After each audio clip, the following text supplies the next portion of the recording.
everybody. Welcome back. I'm Claire Davis for Mental Health Chats, and Benny's back. Hello, Benny. How are you going? Hello, Claire. I'm very well. How are you? I'm very well, thank you. It's so good to see you again. And it's been a very, very interesting series, Sexual Assault. I've learned so much. Our four speakers, Nina Malone, then Derek Bell, then Liz Walton, then Clare Bloor, were amazing. There were many common themes that came through. They had some really good bits of advice for people who have either been abused or for people who are close to others who have been abused. And I think we should just try to bring everything together. And one of the things, Benny, that I have probably learned the most from this, I've called this series Sexual Assault, not really comprehending the definition. And it wasn't until Claire had the definition, spoke with her interview, and afterwards I said to her, Claire, I've got this wrong. There's a difference between rape and sexual assault and sexual abuse, isn't there? And she said, yes. Were you aware of that, Yep. Benny? No, look, I hadn't really looked into this, Claire, and as with all our chats, it was an eye-opener to me when I started looking at the facts and figures and stats and things, and listening to the four speakers, which I really enjoyed, and I think it's a really good point, and you really need to just run through that and let everyone know how those things are defined. Definitely. So let's start off with the definition and then we'll go into the stats. So the whole umbrella, and I've got my notes here because it's quite detailed, the whole umbrella is called sexual violence. And the interesting thing that Claire told me after the interview is that rape is different to sexual assault, which is different to sexual abuse. But in every country, the definitions are slightly different. So it all reflects on what the law is. So here in the UK, the definition of rape is when a person intentionally penetrates another's vagina, anus, or mouth with a penis without the person's consent. It's quite graphic. Yeah. She said that's slightly different in every country. Then assault is when a person penetrates another person's vagina or anus with any part of the body other than the penis, or by using an object without the person's consent. This is all about consent. And then the final one is sexual abuse is any sexual act. So what I found interesting with our three speakers is that all three of them didn't go into detail of whether or not they were raped, abused, or assaulted. That doesn't matter. It's the knock-on that matters. And as Clare Bloor pointed out, we are not interrogators. We don't need to know the details. All we need to do is really support these people. Exactly. So who cares what the definition is? Who cares that I've got it wrong all the time throughout the series? It doesn't matter. It's still sexual violence, and the knock-on effect is so difficult for people. So yeah, a lot of the outcomes are the same. You know, a lot of common theme. Whatever happened, they have similar ramifications. They do. And something that I've also found very interesting are the myths around it. And you've got a lot of stats and reflecting on the myths. So do you want to go through those, Benny? I have, and it's a bit of a common theme through our chats, Claire. The topic comes up, and you think, oh, that wouldn't be very common, and then you start looking into it, and you see, you know, this is a really well. I'll just give you just some of the things, and so one of the big myths is that it's always this, you know, the old stranger danger thing, and it's always someone outside, some stranger that sneaks up behind people and sexually assaults them. Well, this report that I'll send you might be able to put the link in. You know, sexual assault in Australia. It's an Australian government document. Brilliant. It summarises everything and got some really interesting facts and figures in there. But you know, this pie chart represents who's committing those sexual assaults, and other known or specified persons is 46%. So nearly nearly 46% from known people. The other big part of the pie chart is spouse or domestic partner account for 30%. Yeah. Yeah, 30% is spouse or domestic partner. Yeah. Nearly a third. So between those 2/3, 3/4, that are known. And then the other 4.5% are a parent or other family member. And then the only remaining part of the pie chart is 20%. 20% of persons unknown to the victim. So we're talking 80% of sexual assaults are committed by people known to the victim. So, that just dispels that myth that it's the old stranger danger, don't talk to strangers. Be careful of the people that, also be careful of the people that you know. And that came through in the presentations. But you can make that comment on the speakers, Claire.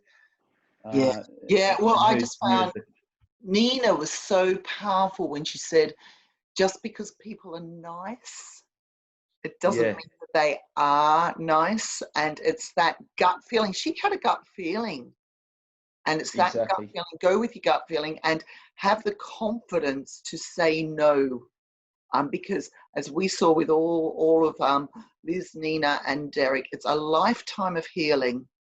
It's really, really quite scary how long they have taken to heal and how their lives have gone with ups and downs. So Benny, we can't go into all the statistics, unfortunately, but what's really interesting is that both of our statistics have actually reflected each other's from Australia and the UK. So I think if you want to, because you've got such a detailed document there, just say a few of the statistics and then we'll just put all of our links in with the chat. Just 3 or 4 high-level ones to just sort of put this issue into perspective. 1 in 6 women, so 17%, sexually assaulted since the age of 15. 1 in 6 women in Australia, and it's 1 in 25 men. That's 4% of men have been sexually assaulted since the age of 15. In relation to child sexual assault, children up to the age of 14 years of age are nearly twice. They have nearly twice the frequency of sexual assaults versus those over 15 years of age. So that's something as parents to really keep in mind. They're sort of like double the risk, those children under 14. And then the third one, 97% of assaults were by male perpetrators. It's nearly entirely males perpetrating these sexual assaults upon females. And then the final one is just sexual assault's more prevalent in vulnerable people. So homeless, disabled, gender diverse people. Some recent things that we've seen, people in aged care homes are also vulnerable as well. So you just don't think of things like that. So there's some of the stuff. And dating apps, you mentioned that there was so Four Corners over here ran a whole program about dating apps and basically sexual predators using these dating apps to to find their victims, their next victim, and they just surf on the dating apps. They meet up with them and just straight into it, sexual assault. And the whole story was around that happening, and then the fact that these dating app companies, even with the reported problems with these people, they don't do much about it at all. So that's something to be really careful of, using dating apps. Definitely. And that's both straight and gay dating apps as well. I've seen over here. Absolutely. Both, So we need to be very, very careful.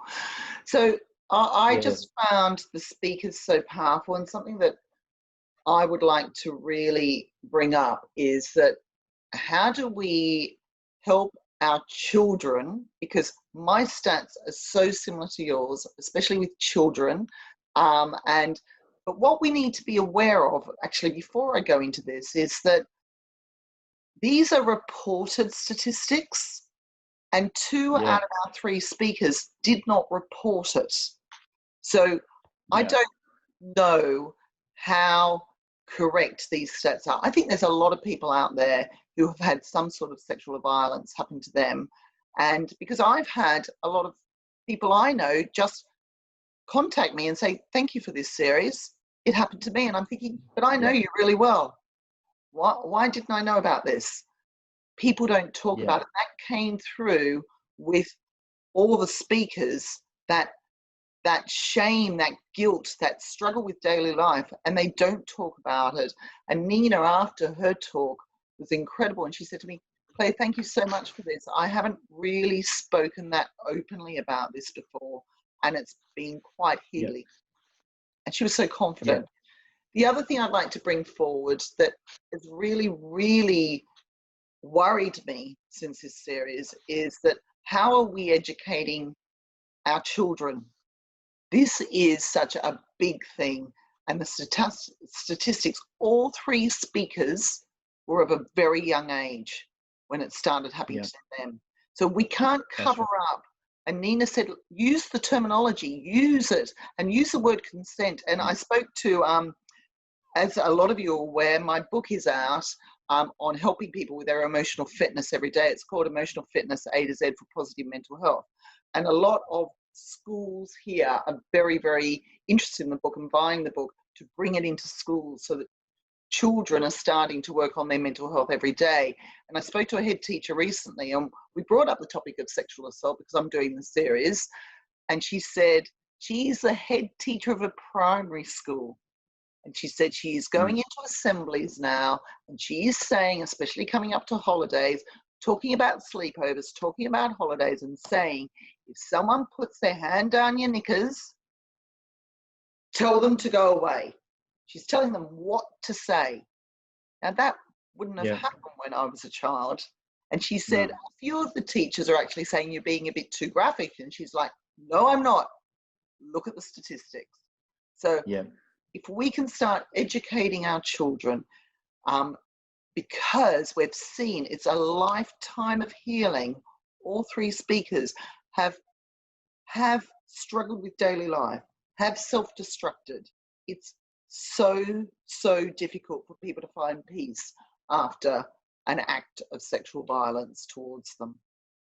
So what are your thoughts on that, Benny? Look, I agree that Nina said, listen to your instincts, tell them to listen to their instincts, don't dumb it down, give them the power to use proper words.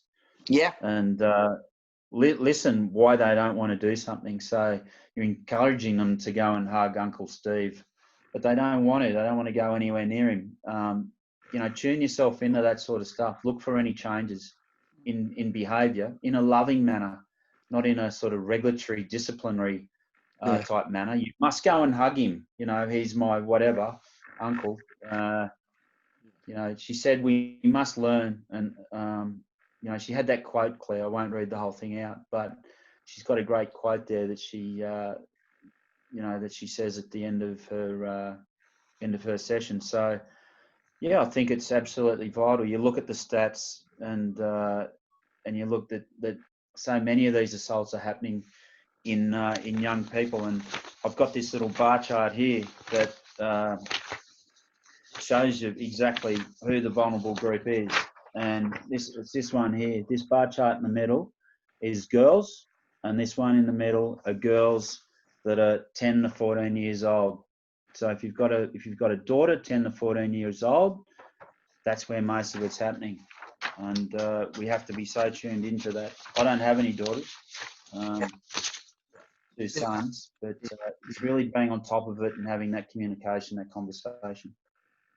I'm so glad you used the word communication, because that's what it's all about, and noticing changes in behaviour and opening up the communication. And on the other side of it, Benny, you mentioned 97% of the perpetrators are males. What are we doing to educate our males to respect their body, to respect others, and what sex is really about? It's really about love, not abuse. So how can we educate our males, lead by example, by having loving relationships? Because some of these assaults, the perpetrators start from a very young age, as we saw in Derek's case. That man was 20, and I've heard of situations where they were younger. He learned to do this. He was grooming at 20 years of age. He probably did it when he was... the other thing that came across to me from all the speakers, Claire, was that these things start when children are young and they go on for years. Yeah. You know, Derek was abused for 5 years until he was 16 years of age. He started to be abused when he was 11, went on for 5 years. Yeah. And then I forget who else it was. Oh, so Liz, her sexual abuse started when she was 6 years old and it lasted for 10 years. Yeah. And that just had enormous impacts on her life. And it's just incredible. You know, she talked about mass destruction pathway, partying, drinking, you know, that was common with Derek as well. Drinking, angry, nightmares, sweating, 3 broken marriages. He ended up in a mental health institution. You know, Liz talked about not knowing who she was anymore, but eventually she came to that realisation that she needed help. And it was when she got the free counselling, I think it was at uni or something, realisation that, you know, she had to change. And that was the start of her recovery process. It's much more common than many of us realise. So we need to look after our people so that they don't go through this. And we also need to support those who do. It is a very, very major cause of mental health concerns, and people do hide it and feel ashamed to talk about it. So let's open up conversations. I'm amazed at the work that 𝗵𝗆𝗆𝗀𝗀𝗀𝗀 does with SARSIS. And I love the fact that she talks about really listening, not interrogating, letting the person talk, because talking is healing. So please show this series to as many people as you can. This series is such an important series. And if we can all support others with any mental health concern. So thank you very much, Benny. Our next series is on anxiety. And my first speaker is another Australian who's now living in the West Country. She's living in Bath. Her name is 𝗁𝗵𝗲𝗀𝗀𝗀𝗀, and she will be opening up conversation about anxiety. Thanks a lot. We'll see you next time. Thanks, Claire. Take care. Bye-bye. See you. Bye-bye.